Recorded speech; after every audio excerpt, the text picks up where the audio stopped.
You've seen it 1,000 times online, probably right here on my channel. The camera is locked in, running at thousands of frames per second. A bullet, a tiny copper-jacketed messenger of physics, screams through the air.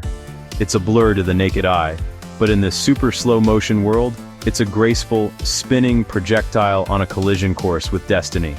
Its target, a pristine, unblemished plate of body armor. The moment of impact is pure, violent poetry. The bullet doesn't just the plate, it detonates against it. The lead core vaporizes, the copper jacket shreds into a metallic flower of destruction, and a shockwave ripples across the ceramic surface like a stone thrown into a frozen pond. It's a beautiful, chaotic ballet of force and resistance. For a split second, it's a stalemate. The armor flexes, groaning under the immense pressure, a bulge forming on the backside. This is the backface deformation, the plate's way of absorbing and dispersing that insane amount of kinetic energy. Fragments of the bullet and the ceramic strike face spray outwards in a deadly halo. This is the moment that matters. This is where science, engineering, and a little bit of hope collide with a very angry piece of metal traveling at supersonic speed. Will the complex layers of ceramic and composite material do their job? Will they catch that bullet and turn its energy into harmless heat and sound? Or will this be the one that gets through? That's the question we're here to answer today, folks. When does the plate fail? It's not a simple yes or no. Failure isn't just a clean hole punched through the center like in a video game. It's a complex topic with a ton of variables. It can be a catastrophic crack that compromises the whole plate. It can be a piece of spall, fragments of the bullet or the armor itself, that gets deflected at a dangerous angle. Or it can be a level of backface deformation so severe that even though the bullet was stopped, the impact itself would be unsurvivable. We're going to push these plates to their absolute breaking point and beyond. So grab your safety glasses, because today we're going on a scientific journey. We're going to line up some of the most common and some of the most ridiculously powerful calibers known to man. We'll start with the basics and work our way up the ladder of ballistic firepower. We're going to put these plates through the ringer, hitting them again and again until they finally give up the ghost. We're going to see what happens when thousands of foot-pounds of energy meet modern technology. This isn't just about making loud noises and breaking stuff, although that's a huge part of the fun. This is about understanding the limits of protection. Let's get to it. Before we start sending rounds downrange, let's do a quick breakdown of what we're actually shooting at. Body armor isn't a one-size-fits-all deal. It's categorized by the National Institute of Justice, or NIJ, into different levels. Think of it like a video game, with level 1 being the weakest and level 4 being the current king of the hill for personal armor. The most common types you'll see are soft armor and hard armor. Soft armor, like what you'd find in a concealable vest, is typically made of tightly woven fibers like Kevlar. It's designed to stop common pistol rounds by catching the bullet in a web of super strong material, kind of like a soccer net stopping a ball, but way more intense. But when you're talking about rifle rounds, you need to bring in the big guns, hard armor plates. These are the ceramic and composite plates that soldiers and SWAT teams wear. The most common standard for these is NIJ Level 3 and Level 4. A Level 3 plate is rated to stop a full-power rifle round, like a 7.62 by 51mm NATO. That's a serious thumper. A Level 4 plate goes one step further. It's designed to stop a single hit from a .3006 M2 armor-piercing round. That's right, a bullet specifically designed to defeat armor. These plates are amazing feats of material science, but they are not magic. So how do they work? It's a two-stage process. The front of the plate is a super hard ceramic layer. When a fast-moving rifle bullet hits this strike face, the ceramic completely shatters the projectile. It obliterates the bullet, turning it into dust and fragments. This uses up a massive amount of the bullet's energy. But that energy has to go somewhere. That's where the second layer comes in. A backing made of polyethylene or other composite materials. This backing material is there to catch the fragmented bullet pieces and absorb the remaining kinetic energy from the impact, preventing it from punching through to the person wearing it. It's a beautiful, brutal system. The ceramic sacrifices itself to destroy the threat, and the composite backer contains the explosion. But here's the catch. Once that ceramic is shattered in one spot, its job is done.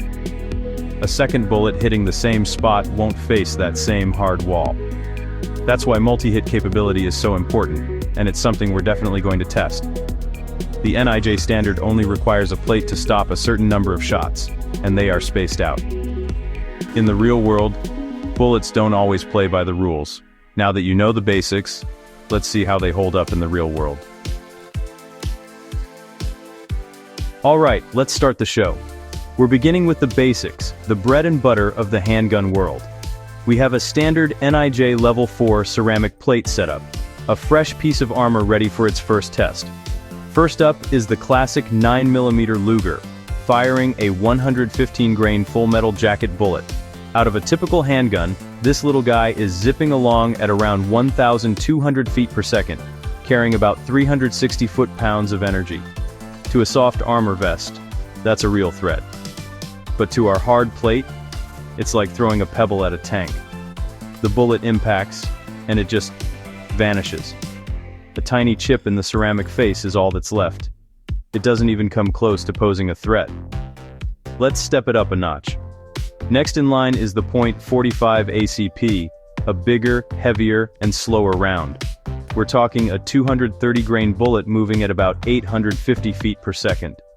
It has a bit more energy, around 370 foot-pounds, but it's delivered in a different way. It's famous for its stopping power, but against a hard plate, that reputation means nothing. The result is almost identical to the 9mm. The bullet disintegrates on impact, leaving a slightly bigger chip on the ceramic face. The back face deformation is practically zero. The plate just laughs it off. It's a good reminder that when it comes to defeating hard armor, velocity is king, not bullet size. Now for something with a little more spice, the .357 Magnum. This is a legendary revolver cartridge known for its power. From a 6-inch barrel, we can get a 125-grain bullet screaming out at over 1,400 feet per second. Now we're talking. That's cranking out nearly 550 foot-pounds of energy. The impact is noticeably more violent. There's a louder crack as it hits the plate, and the chip it leaves behind is deeper. We're starting to see a tiny bulge on the back, but it's minuscule. The plate is still well within its operational limits. It's clear that standard pistol calibers, even the hot Magnum loads, are just not equipped to handle a modern rifle plate. This is where a lot of movies get it wrong. You see the hero get shot with a pistol while wearing a vest, and they fly backwards 10 feet. That just doesn't happen. The plate absorbs and distributes the energy. While it would definitely hurt, like getting hit with a sledgehammer, it wouldn't send you airborne. For our level 4 plate, these pistol rounds are just warm-up shots. They've chipped the paint, but they haven't even begun to challenge the structural integrity of the armor. It's time to bring out the rifles. Time to stop playing around. We're moving up to intermediate rifle cartridges, the kind of rounds that modern military rifles are built around. First up, the most common rifle round in America, the 5.56 by 45mm NATO, fired from an AR-15. We're using a standard M193 ball cartridge, which has a 55-grain bullet, traveling at a blistering 3,100 feet per second. That translates to over 1,180 foot-pounds of energy. This isn't a pebble anymore. This is a rock thrown by a giant. The bullet hits the level 4 plate, and the difference is immediate and dramatic. A loud, sharp echoes across the range as the ceramic strike face does its job. The bullet is completely annihilated. A spiderweb of fine cracks instantly appears around the point of impact, spreading out several inches. This is the ceramic sacrificing itself to break apart that high-velocity projectile. On the back of the plate, we see a significant bulge. This is that backface deformation we talked about. It's well within the safe limit of 44mm set by the NIJ, but it's substantial. Getting hit by this would absolutely ruin your day. It would feel like a horse kicked you in the chest, and you'd have some serious bruising, maybe even broken ribs. But the key thing is, the bullet was stopped. The plate did its job. Now for its Cold War rival, the 7.62 by 39mm, the round fired by the legendary AK-47. This cartridge fires a heavier 123-grain bullet at a slower velocity, around 2,400 feet per second. This gives it about 1,550 foot-pounds of energy. It's a different kind of threat, slower, but with more mass and energy. The impact is a deep, thunderous boom. The damage to the plate is different too. Instead of the wide spiderweb pattern of the 5.56, the 7.62 by 39 creates a more localized, deeper crater. The energy is more focused, punching deeper into the ceramic before being stopped. The backface deformation is a little deeper and more pronounced than with the 5.56. Again, it's within the safety specs, but you can see how the plate is struggling more with the heavier round. We've now put 2 serious rifle rounds into this plate. The area around the impacts is a mess of shattered ceramic. While the plate is still structurally sound in other areas, the spots we've hit are now compromised. Hitting it again in the exact same spot would almost certainly lead to a complete penetration. This is the reality of multi-hit scenarios. A plate is not an infinite force field. It's a shield that breaks as it protects you. We've seen what intermediate rounds can do. Now it's time for the full-power battle rifle cartridges. These are the rounds that defined warfare for much of the 20th century, and they are no joke. We're bringing out the 7.62 by 51mm NATO, also known as the 308 Winchester in the civilian world. This is what a level 3 plate is specifically rated to stop. Our level 4 plate should handle it, but let's see. We're firing a 147-grain bullet at about 2,750 feet per second. That's a massive 2,470 foot-pounds of energy slamming into the target. This is more than double the energy of the 5.56 round. The impact is absolutely ferocious. It's not a crack, it's a detonation. The plate visibly jumps in the stand. The crater on the front is huge, a deep gouge surrounded by a massive network of cracks that now covers almost half the plate. We have officially broken the strike face in this area. Flipping the plate over reveals a very deep, very scary-looking bulge. We're getting close to that 44mm safety limit. The energy transfer is immense. Even though the bullet was stopped, the wearer would be in a world of hurt. This is where you see the true, violent nature of ballistics. The plate held, but it's hanging on by a thread. Let's push it even further. We've got a classic hunting round, the 30-06 Springfield.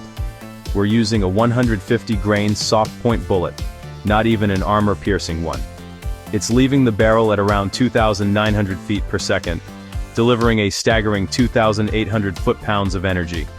The plate is already badly damaged from the previous hits, but we're aiming for a fresh spot. The result is pure violence. The impact tears a massive chunk out of the ceramic face, exposing the composite backing underneath. The entire plate flexes violently. This is the kind of hit that tests the very soul of a piece of armor. Looking at the back, the deformation is severe, right on the edge of the NIJ's safety limit. The composite backing is frayed and stretched to its absolute limit. You can see the weave of the material straining. One more hit like this in the same area, and it would definitely fail. This is a critical point to understand. A level 4 plate is not invincible. It's rated for one shot of a specific armor-piercing 30-06 round. We've hit it with 3 major rifle rounds, and while it hasn't been penetrated yet, it's a wreck. Its ability to take another hit is severely compromised. So far, we've been using standard ball ammunition. Now it's time to change the game. We're introducing armor-piercing, or AP, rounds. These aren't your typical lead core bullets. They have a core made of a hardened material, usually steel or tungsten. They are designed with one purpose in mind: to punch through hard targets. This is what a level 4 plate is truly built to defeat. We're going to start with the infamous M855 green tip 5.56mm round. It has a small steel penetrator tip designed to improve performance against light armor and barriers. It has similar velocity and energy to the M193 round we used earlier, but its construction makes it a different beast. The M855 round strikes the plate in a fresh spot. The impact is sharp, and the result is fascinating. While the M193 round flattened and created a wide spiderweb, the M855's steel tip allows it to dig in deeper before disintegrating. It acts like a tiny chisel, concentrating all its force on a very small point. The result is a deeper, more focused crater in the ceramic. It's trying to punch through rather than just shatter the surface. On the back, the deformation is present but not significantly worse than the standard 556. The level 4 plate's thick ceramic layer and composite backing were more than a match for it. It handled the AP threat as designed. But that was just the appetizer. Now for the main course. This is the round the NIJ level 4 test is based on the 30-06 M2 AP. This is a 166 grain projectile with a hardened steel core, traveling at over 2,800 feet per second. It carries almost 3,000 foot-pounds of energy, and all of that is focused behind a tiny, pointed steel penetrator. This is the Dragon's Breath, the ultimate test for this plate. We take aim at the last remaining clean section of the armor. The shot rings out, and the plate is hammered with incredible force. This is the moment of truth. The M2 AP round slams into the ceramic, and the steel core drives deep, pulverizing the material in its path. But the plate's combined thickness of ceramic and composite backing is just enough. The penetrator is slowed, deflected, and ultimately caught by the backing material before it can exit. The plate has officially passed its test. But it is an absolute wreck. The back face deformation is massive, the biggest we've seen yet. The front is a mosaic of broken pieces. The plate is completely and utterly destroyed. It did its job, stopping one single, incredibly powerful armor-piercing round. But it sacrificed itself completely in the process. Our level 4 plate is a hero. It has faced pistols, intermediate rifles, full-power battle rifles, and even the specific armor-piercing round it was designed to stop. It is broken, battered, and compromised, but it has not been fully penetrated. But we're not done yet. We're Demolition Ranch. We have to know what happens when you throw the rulebook out the window and go completely over the top. It's time to introduce the final boss, the .50 BMG. This is not a rifle round. This is an anti-materiel round. It's designed to destroy engine blocks, disable light vehicles, and defeat targets a human could hide behind. We're loading up a standard 660 grain M33 ball round. That's a bullet weighing over 1.5 ounces. It leaves the barrel of our rifle at 2,900 feet per second. Do you know how much energy that is? It's over 12,000 foot-pounds. That is more than 4 times the energy of the 30-06 AP round that nearly defeated our plate. This is not a fair fight. This is not a scientific test of the plate's rating. This is an execution. We stand back, take aim at what's left of the center of the plate, and squeeze the trigger. The concussion from the shot alone feels like it could crack the armor. The result is not an impact, it is an obliteration.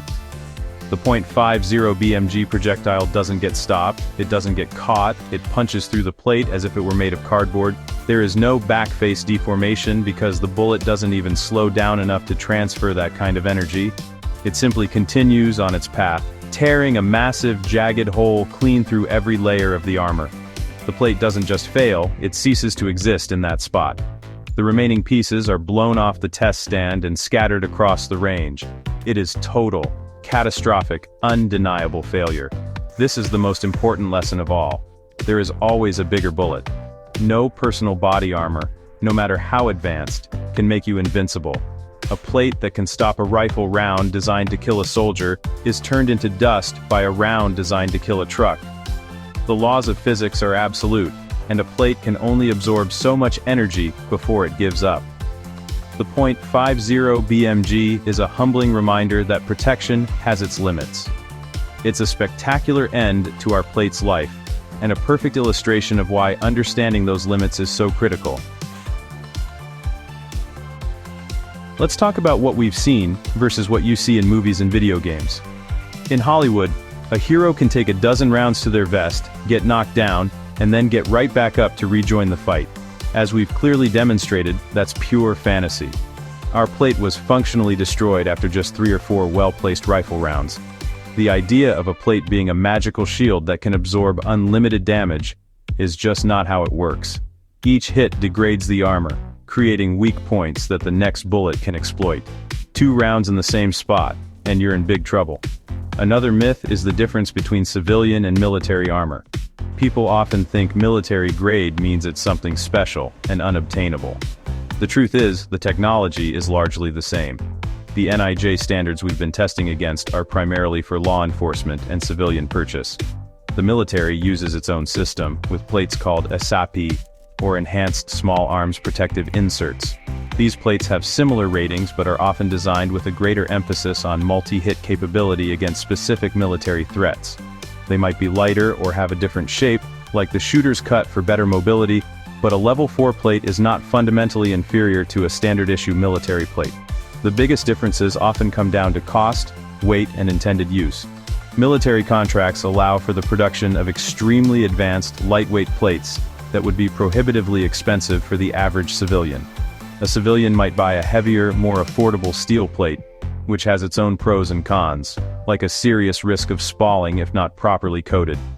A soldier, however, needs to balance protection with the weight they have to carry for miles on foot.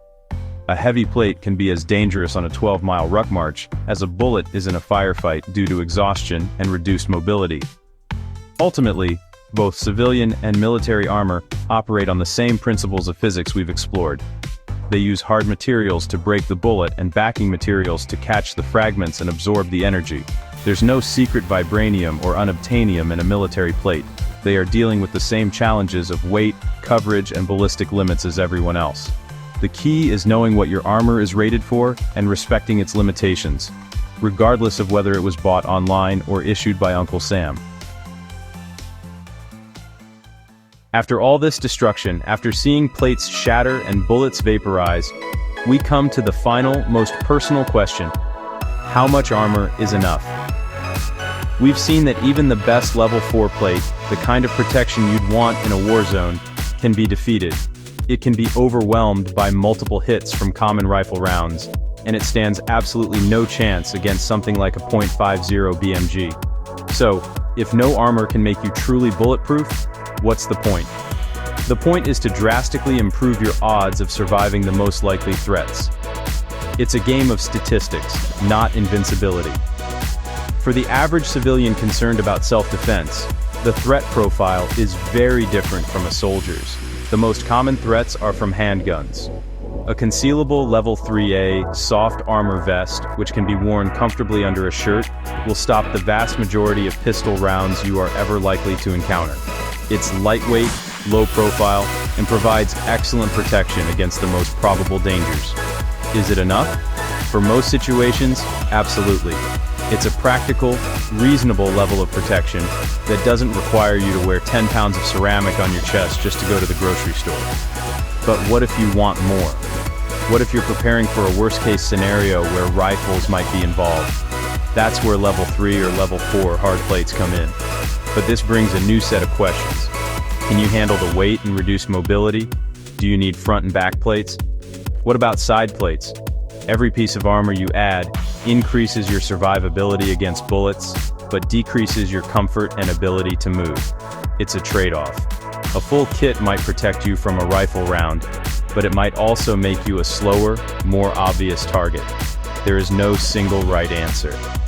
The enough question depends entirely on you, your situation, your budget, and your personal assessment of risk. The key is to be educated. Understand the NIJ levels.